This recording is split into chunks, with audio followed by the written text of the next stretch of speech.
Going to Mars is not Star Trek. It's not go where no man has gone before, as they say.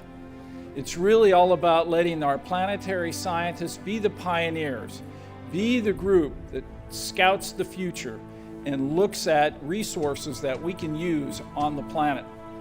What are the things they need to know to be able to safely land, live, and return from Mars?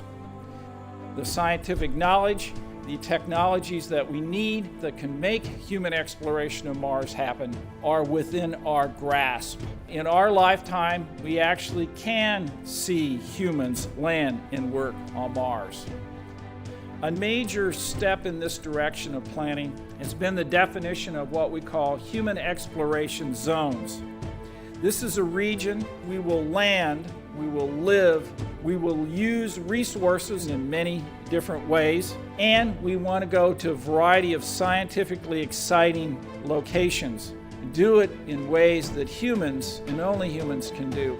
And so our orbital assets are critical to be able to determine and look for those right landing sites. In addition to that, you may not know that they are also relay satellites. These relay satellites are critical to support our landed assets. Our communication will also increase significantly from typically the radio frequencies that we use today to perhaps optical communication. That'll be a critical communication technology that will allow high bandwidth data, voice, but also video, so necessary to support human exploration on the surface of Mars. There's a variety of in situ resource utilization experiments that are being thought about and planned.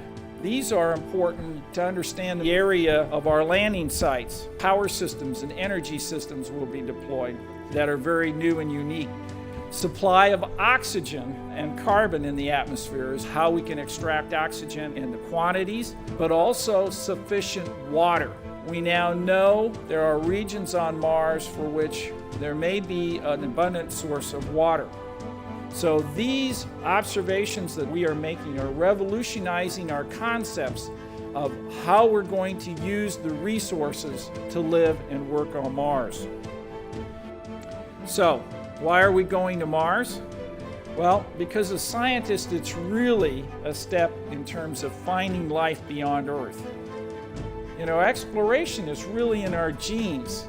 It's a very integral part of what we are all about as humans. But as a human species, if we're going to survive, we need to move off this planet and on to the next object. And Mars indeed is that next object. So Mars gives us a wonderful opportunity to explore scientifically today. But in our future, it is a location where we can go, we can live, work, in addition to return.